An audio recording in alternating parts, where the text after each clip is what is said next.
You have a country that is effectively one of the richest countries in the world, certainly the wealthiest country in Africa. The Democratic Republic of Congo has reportedly put a deal on the table for US President Donald Trump. It has called for help in defeating the rebel forces. We're exploring the Democratic Republic of Congo, a country bursting with riches like cobalt, diamonds, and gold.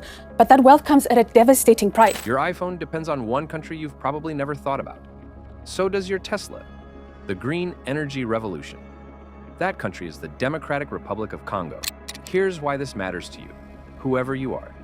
If you're an investor, this is a supply chain risk story. 75% of the world's cobalt comes from one unstable country. That should concern anyone holding tech or EV stocks. If you're African, this is different. It's about the resource curse. Why countries sitting on $24 trillion in minerals stay desperately poor while everyone else gets rich. Same mineral, same mines. Two completely different stories.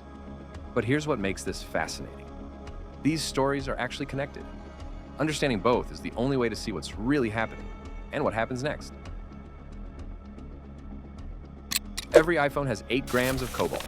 Every Tesla has 8 to 15 kilograms, 1,000 times more.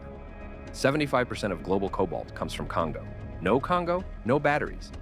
No batteries, no iPhones, no Teslas, no green energy transition. Your $40,000 Tesla could jump to $50,000 overnight if supply disrupts. Apple, Tesla, Samsung stocks, you're looking at 10 to 20% losses in a single day.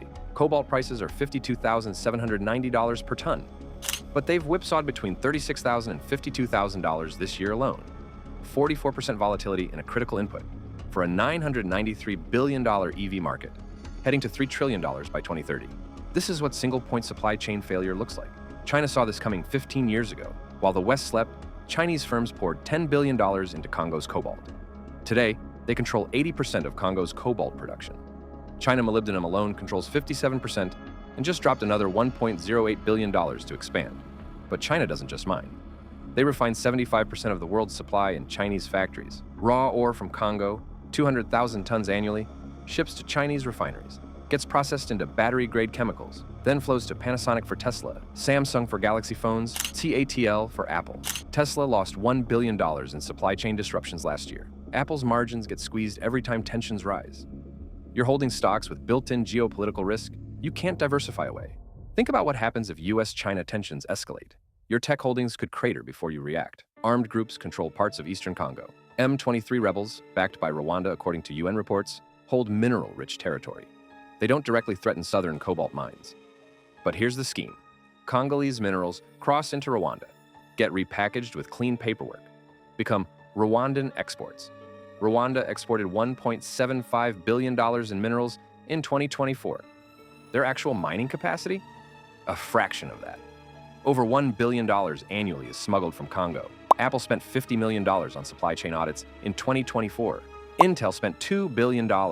They still can't guarantee conflict-free sourcing. Every conflict escalation adds 20 to 30% risk premium to prices. The U.S. Lobito Corridor, $553 million for rail upgrades. Part of a $4 billion push.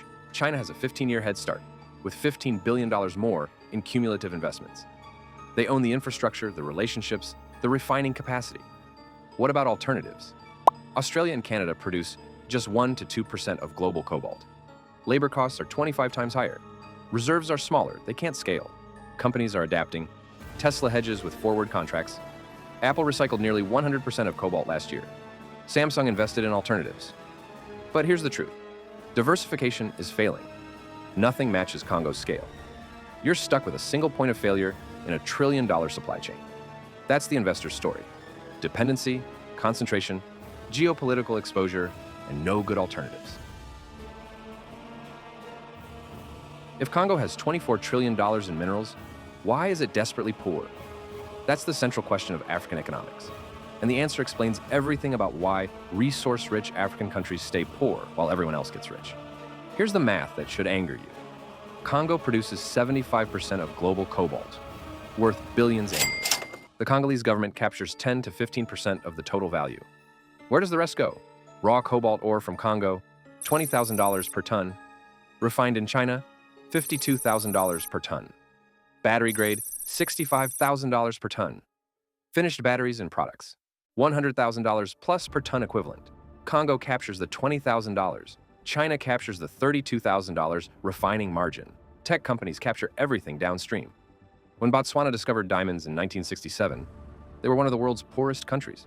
They negotiated 50-50 partnerships with De Beers, insisted on local cutting and polishing, invested revenues in education and infrastructure, demanded technology transfer. Result? Botswana went from poverty to $18,000 GDP per capita, upper middle income. DRC? Still at $1,500 per capita, despite far more valuable resources. What's the difference? Botswana captured value. Congo exported it. When Chinese companies arrived 15 years ago, Congo's government was weak, desperate for investment.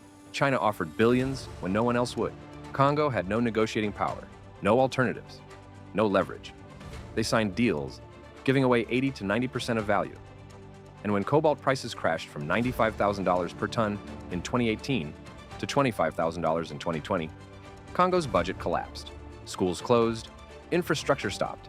Chinese refiners? Fine. They control the value chain. When mining margins shrink, refining margins expand. They're hedged. This isn't just Congo's story. Zambia with copper exports raw ore, stays poor.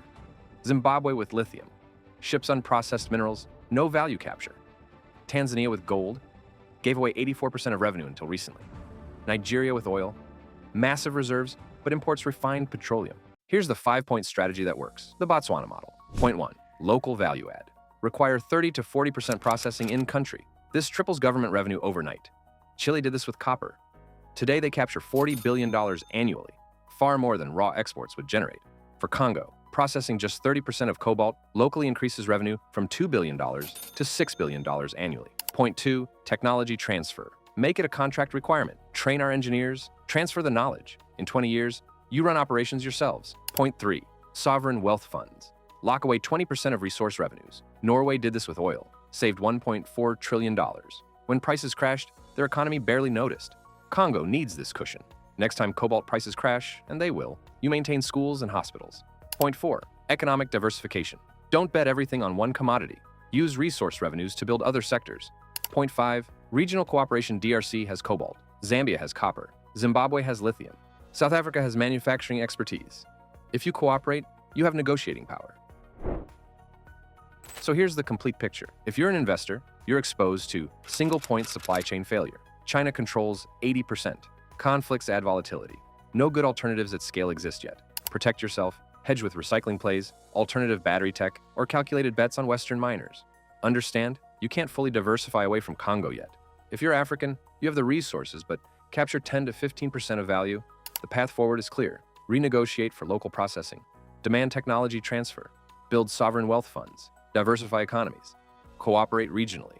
It's whether that control can be shared fairly, because if it can't, both stories end badly for investors and Africans alike. Next video, Zambia's $20 billion debt crisis. Same dual narrative approach, what it means for sovereign debt investors, and what Zambia should demand in restructuring. If this dual perspective approach helped you see the full picture, not just Wall Street's view or romantic African idealism, but how these stories actually connect, subscribe. This is economics the way it should be taught, understanding all the stakeholders, all the incentives, and how the system actually works. Thanks for watching. See you in the next one.